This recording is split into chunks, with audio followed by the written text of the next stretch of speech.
안녕하세요. 글 읽는 레인보우입니다. 오늘은 우리 모두가 매일 경험하지만 여전히 어려운 것에 대해 이야기하려 합니다. 바로 관계입니다. 우리는 평생 누군가와 관계를 맺으며 살아갑니다.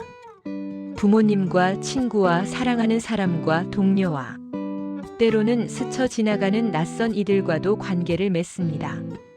하지만 이상하게도 우리는 관계에 대해 잘 알지 못합니다. 가까울수록 더 어렵고 사랑할수록 더 복잡해지는 관계. 오늘은 그 이야기를 천천히 풀어보려 합니다. 편안하게 들어주세요. 관계에 대하여. 이정호. 관계라는 이름의 안개. 인간은 태어나는 순간 누군가의 따뜻한 손길 속에서 처음 숨을 쉽니다. 그 순간부터 우리는 관계 속에 놓입니다. 부모와 자식의 관계, 친구와의 관계, 사랑하는 사람과의 관계, 그리고 세상과의 관계. 삶은 이 섬세하고도 복잡한 그물망 속에서 천천히, 때로는 아프게 흘러갑니다. 관계는 우리를 성장시킵니다. 누군가의 웃음 속에서 기쁨을 배우고 위로의 손길 속에서 회복을 경험합니다.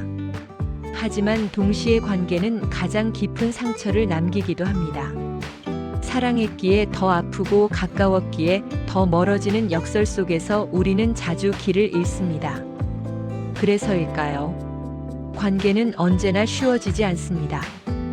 이해하려 할수록 더 미묘해지고 꼭 잡으려 할수록 손가락 사이로 빠져나가는 안개 같습니다. 우리는 평생을 관계 속에서 살아가면서도 관계에 대해서는 여전히 서툽니다. 가까운 관계의 아이러니. 세상에서 가장 어려운 관계는 아이러니하게도 가장 가까운 관계입니다. 가족, 부부, 자녀. 이 단어들은 따뜻하지만 동시에 무겁습니다. 멀리 떨어진 타인과의 관계에서는 일정한 거리가 완충 역할을 해줍니다. 예의라는 이름의 경계선이 있고 사회적 가면이라는 보호막이 있습니다. 하지만 가족은 다릅니다. 그 거리가 없습니다. 감정이 겹치고 기대가 섞이며 말하지 않아도 알 것 같은 착각 속에서 오해가 자랍니다. 가까운 관계일수록 당연히 알 거야라는 기대가 생기고 그 기대가 충족되지 않을 때 우리는 상처받습니다. 작은 한마디가 마음을 깊게 흔들고 사소한 오해가 오래도록 남습니다. 어떻게 나한테 그럴 수 있어? 이 말 속에는 원망보다 실망이 더 큽니다. 사랑하는 만큼 기대했고 가까운 만큼 이해받고 싶었습니다. 우리는 사랑하는 사람이 나를 완벽히 알아주길 바라고 내 마음을 거울처럼 비춰주길 원합니다. 하지만 결국 깨닫게 됩니다.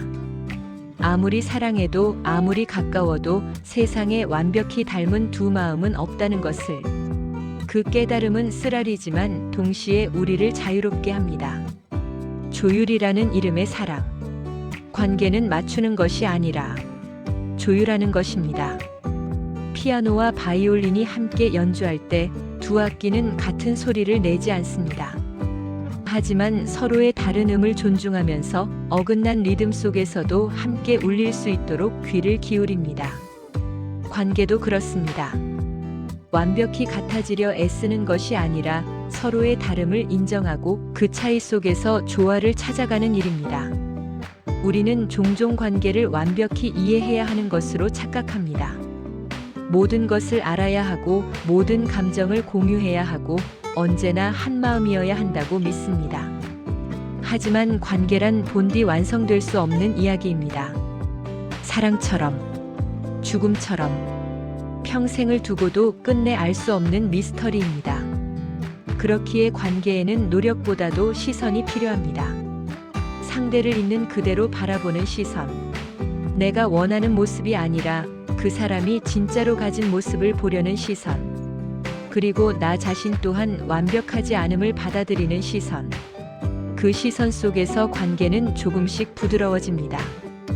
때로는 침묵이 말보다 깊은 이해를 전합니다. 함께 앉아 아무 말도 하지 않는 시간이 100마디 대화보다 더 큰 위로가 될 때가 있습니다. 서로의 다름이 갈등의 이유가 아니라 오히려 관계를 더 단단하게 만드는 축복이 될 수 있습니다.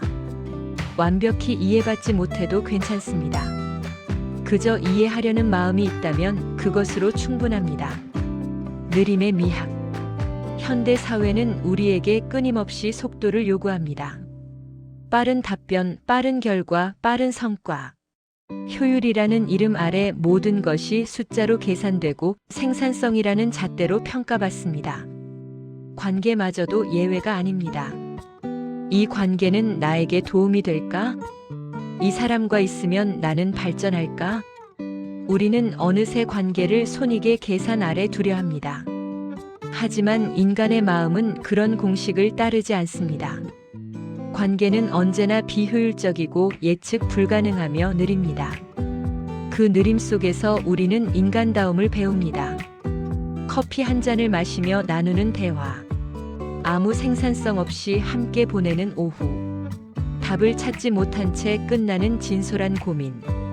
이런 순간들은 결과로 측정할 수 없지만 우리 마음 한구석에 오래도록 남습니다.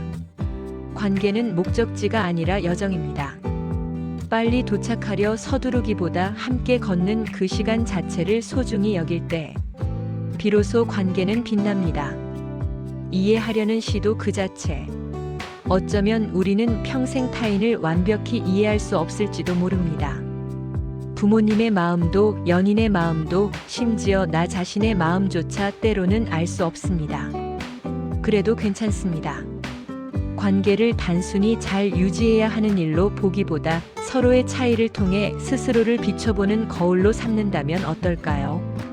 이해되지 않음 속에서도 머물 줄 알고 다름 속에서도 존중할 줄 아는 마음. 그것이야말로 진정한 관계의 시작입니다.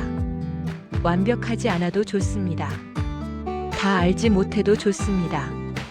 때로 서툴러도 좋습니다. 그저 이해하려는 마음이 있다면, 함께 하려는 의지가 있다면, 상대의 존재를 소중히 여기는 마음이 있다면, 그것으로 충분합니다. 결국 관계란 나를 닮은 타인을 통해 나 자신을 발견해가는 여정입니다. 그 여정은 때로 험하고 때로 아름답습니다. 하지만 그 길 위에서 우리는 비로소 깨닫습니다.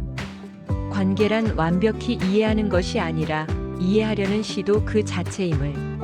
그리고 그 시도 속에서 우리는 조금씩 더 따뜻한 사람이 되어갑니다. 작가님이 쓰신 에세이의 본문은 여기까지입니다. 오늘 이 이야기를 듣는 동안 여러분은 누구를 떠올리셨나요? 부모님일 수도 있고 친구일 수도 있고 사랑하는 사람일 수도 있습니다. 혹은 관계가 어긋나버린 누군가를 생각하셨을지도 모릅니다. 관계는 완벽할 수 없습니다. 하지만 완벽하지 않기에 더 소중합니다. 오늘 하루 여러분 곁에 있는 누군가를 조금 더 부드러운 시선으로 바라봐 주시면 좋겠습니다. 완벽히 이해하려 하지 말고 그저 함께 있어주는 것만으로도 충분하다는 것을 기억하면서요. 가장 아름다운 관계는 완벽한 관계가 아니라 서로의 불완전함을 껴안을 줄 아는 관계입니다. 오늘도 여러분의 소중한 관계들이 따뜻하고 부드럽게 이어지길 바랍니다. 오늘도 저와 함께 해주신 모든 분들께 감사드립니다. 저는 다음에 또 이쁜 글 모시고 오겠습니다.